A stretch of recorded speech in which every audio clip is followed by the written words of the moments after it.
Think about this. Why do so many people, once so fervent in their faith, feel distant from the church today? Is it their fault? Or is there something deeper, a mystery that few dare to reveal? Imagine discovering the truth behind this phenomenon, a truth so impactful that it could completely change how you view your relationship with God and spirituality. And the most surprising thing, the most powerful point of this reflection is at the end, where I will reveal the secret that no one tells you. Prepare yourself for a transformative journey. With gratitude and love, I welcome you. May divine light and a calm mind be present in your life. Here on the Buddhist and Christian Wisdom Channel, we seek balance between faith and wisdom, uniting the profound teachings of different spiritual traditions. I'm Michelle, and today we'll talk about something that deeply touches the hearts and souls of many. Why do the chosen ones turn away from the church? A question that echoes in temples, homes, and hearts all over the world. Before we continue, I want to invite you to be a part of this journey. Subscribe to the channel, give this video a like, comment with your reflections, and share this video with those who need this message. Believe me, what you are about to hear could change your view of faith and spirituality. So stay until the end, because the last reflection is the most powerful of all. Now, I want you to reflect. What makes someone who once felt God's presence in every beat of their heart now question their own faith? Is it exhaustion, disillusionment, or something even deeper? In the next few minutes, we will explore in depth the reasons that lead the chosen ones to turn away, and how we can bring back the hope that should never have been lost. Imagine a heart that once pulsed with the certainty of faith. Every act, every choice, guided by the conviction that God was present, leading every step. But little by little, something changed. Maybe it was the routine, or perhaps the wounds caused by those who should have cared, not judged. What happens to the soul when the house that should be a refuge of peace becomes a place of judgment, or worse, of emptiness? The truth is that many turn away from the church not because they have lost faith in God, but because they have lost faith in people, and that hurts.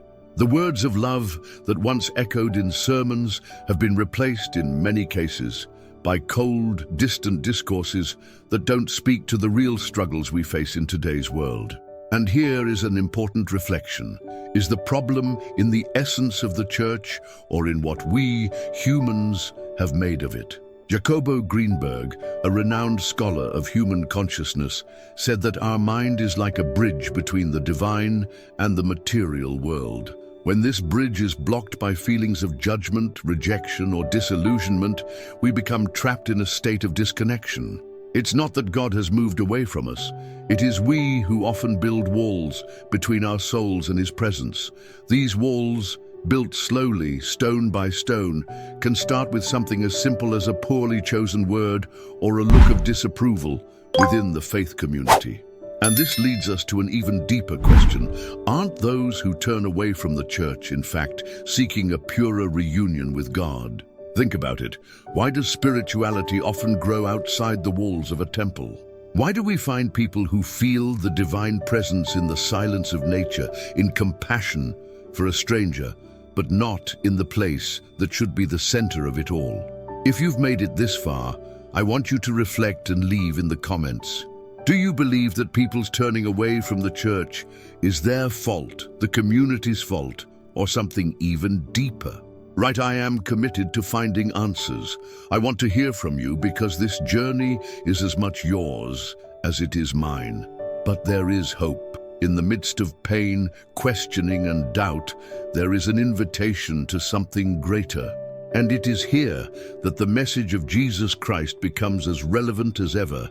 Come to me, all you who are weary and burdened, and I will give you rest. These are not words of judgment, but of welcome.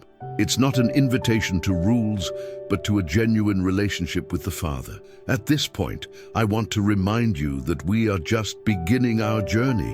What comes next will be even deeper. We will explore how modern culture, individualism, and even technological distractions have contributed to this spiritual disconnection. And more importantly, I will reveal how we can reverse this process, finding again the balance between faith and the calm of the spirit. So subscribe to the channel, give this video a like, and share this video with those who need this message. Together, we can rediscover the true meaning of being in communion with God. Stay with me until the end. The last revelation is the most powerful and transformative, something that can open your eyes to a new way of seeing your spirituality. Are you ready? Let's continue unraveling this mystery. Now imagine another scene. Someone enters through the door of a church seeking solace. The week has been hard, their heart is tired, and this person is looking for a place where they can feel embraced by divine grace. But instead, they find judgmental looks, words that question their presence, or even a silence that hurts more than any direct criticism. How can you not turn away in the face of that? The problem isn't God's message, but the noise that humanity often puts between it and the souls that need it most. We live in a world where everything invites us to look outward. Social media, news, constant entertainment. It's easy to forget to look inward, to that silent voice that connects us to the Creator. Jacobo Greenberg spoke about the importance of introspection to access the field of universal consciousness. He stated that by disconnecting from the external world, we can finally hear the true divine essence that pulsates within us. And perhaps that is exactly what the chosen ones seek when they turn away. Less noise, more presence.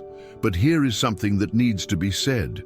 Turning away from the church does not necessarily mean turning away from God. However, there is a risk in that. The church in its essence is a community, a space of unity. Jesus himself said, "For where two or three gather in my name, there am I with them." We cannot forget that we were made to walk together. The problem arises when communion loses its meaning and turns into a veiled competition, into demands that suffocate spirituality instead of nurturing it. Have you ever stopped to think about how the very structure of modern society contributes to this? In a world where success is measured by material achievements, where life seems like a constant race, many begin to see the church as another obligation, another demand in an already overloaded schedule. This is a reflection of growing individualism, a tendency to prioritize one's own needs and desires above all else.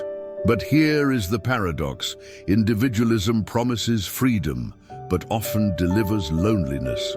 And yet, in the midst of all this, God calls to us. He does not force us to stay. He waits patiently for us. And it is here that the message of hope comes in. Even if someone has turned away, even if they have felt that their faith has cooled, God has never ceased to be present. He is not limited to a temple or a ritual. He is in the simplicity of a sincere prayer, in the beauty of a sunny morning, in the smile of someone who loves us. If you feel that you have already gone through this experience, that at some point you felt disconnected from the church or even from God, I want you to know that you are not alone. Millions face this same internal battle. But the first step to finding the way back is to recognize that this emptiness you feel is not the end. It is an invitation to something greater. Leave in the comments, "I accept God's invitation," if you feel that this message is speaking directly to your heart. Often what is missing is not faith, but a new perspective, and that's exactly what we'll talk about now. In the next few minutes, we will explore how it is possible to give new meaning to our relationship with spirituality, finding in it not a burden, but a refuge. We will talk about practices that can bring back the flame of faith, from contemplative prayer to meditation, showing how the combination of Christian teachings and universal wisdom can transform your life. And if you haven't already done so, subscribe to the channel right now. We are just beginning this journey. Don't let this message stop with you. Share it with those who need to hear these words. Remember, the last revelation will be the most powerful of all, something that can completely change how you view your relationship with God and the church. Now, ask yourself, What is most important in your spiritual life? Is it fulfilling obligations or really feeling God's presence in your heart? In the next step of this journey, we will dive deeper into this question, discovering ways so that you can find not only the church again, but the connection that transforms. Let's continue together, because the best is yet to come. Prepare to understand something that few dare to talk about, something that could be the key to a new beginning in your spiritual life. Now imagine this: a person deeply connected to their faith begins to realize that the answers they received no longer make sense for the questions that their heart insists on asking. It's as if the soul is searching for something greater, something deeper than what the words of a sermon can offer. This restlessness is not an abandonment, but a calling. And have you ever stopped to think that perhaps this is God's purpose? To shake our souls so that we can go further, surpass the limits of what we already know, and enter into an even more intimate relationship with Him.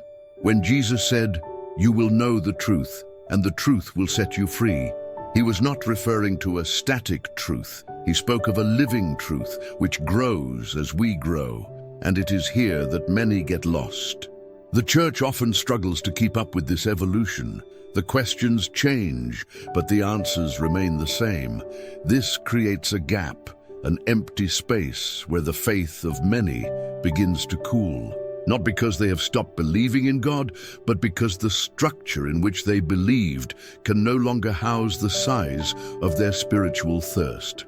Jacobo Greenberg, in his studies on the mind and consciousness, spoke about the unified field, a kind of invisible network that connects all things. He believed that human beings have an infinite spiritual potential, but that this potential is often limited by the beliefs imposed by society.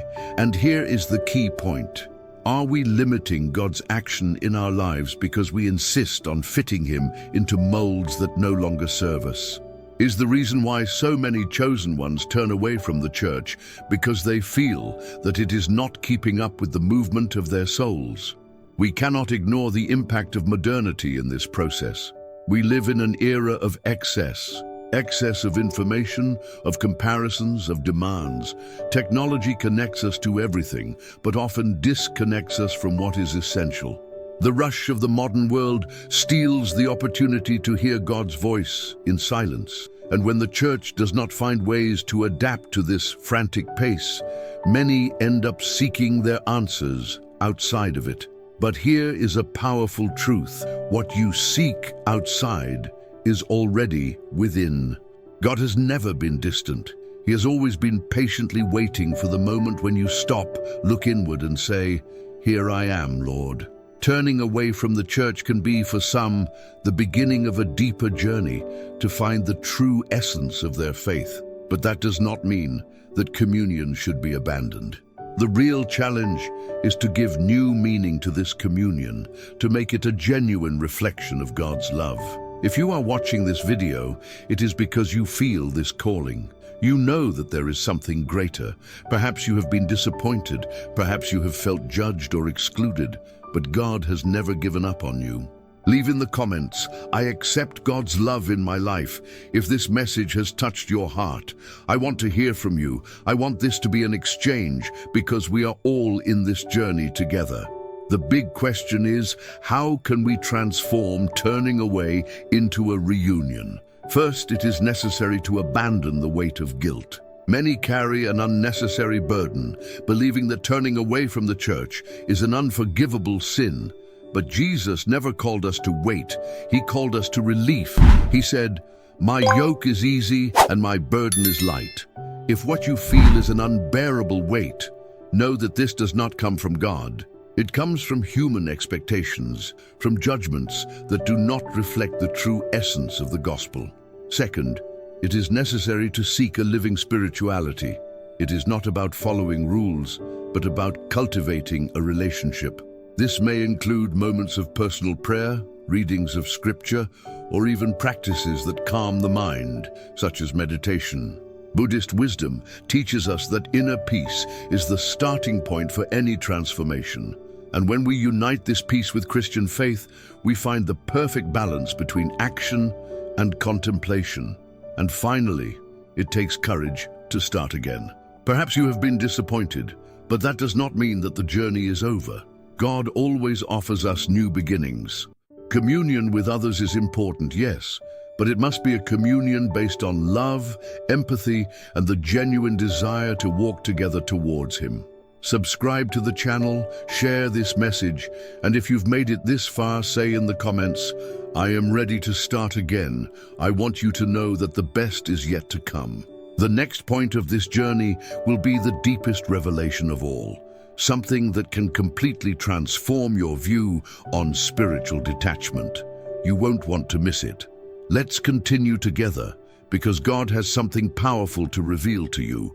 He has never given up on you, and this journey is proof that He is still here, waiting to transform your life in surprising ways. Now we've reached the deepest and most transformative point of this journey. I want you to imagine, what if the distancing from the chosen isn't a mistake, but part of a larger plan? What if God Himself, in His infinite wisdom, allows us to distance ourselves from certain structures so that we can draw closer to Him in a more genuine and intimate way? Think about it. What appears to be a rupture could actually be the beginning of a spiritual reconstruction. Jesus told a parable that many of us know well: the prodigal son. The son strayed, squandered everything, felt the pain of emptiness, but it was precisely in that moment of falling that he realized where true fullness lay: in the Father's embrace. The church, as a spiritual home, also plays this role. But here's the great truth: even when we distance ourselves, God never stops seeing us. He is not limited to the walls of a temple, because He dwells in every beat of your heart. Jacobo Greenberg spoke about the idea that our perception of reality can be transformed when we break away from fixed patterns of thought. Distancing in many cases can be that, a break from old ideas that no longer serve the greater purpose of our soul. It's a chance to rebuild, to reassess, and to find God in places we never imagined before. Have you ever experienced this?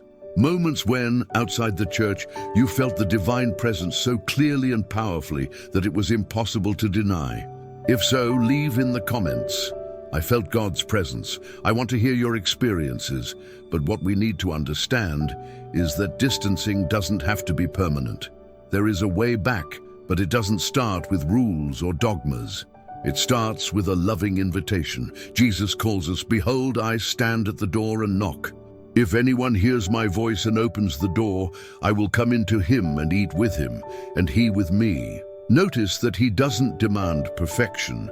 He only asks that we open the door. So, how can we open that door? First, by recognizing that spirituality is not a burden, but a gift. It's something that brings relief, not anguish. If you feel that your faith has been a source of guilt or pain, it's time to reconsider. God doesn't want you to feel trapped. He wants you to feel free. Second, we need to seek simplicity.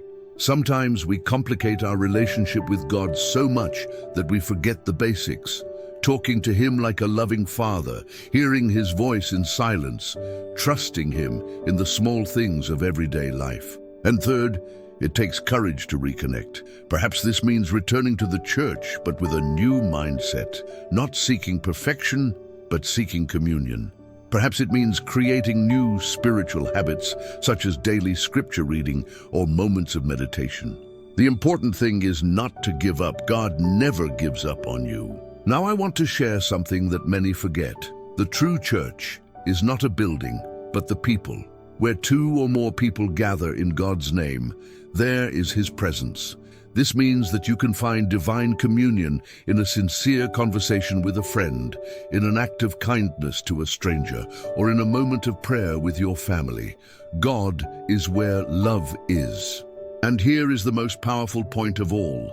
Distancing can be the beginning of a calling. Many of the great men and women of the Bible faced periods of distancing before living out their purpose. Moses went to the desert. David fled to caves. Elijah faced a moment of deep loneliness. But it was in those moments that God prepared them for something greater.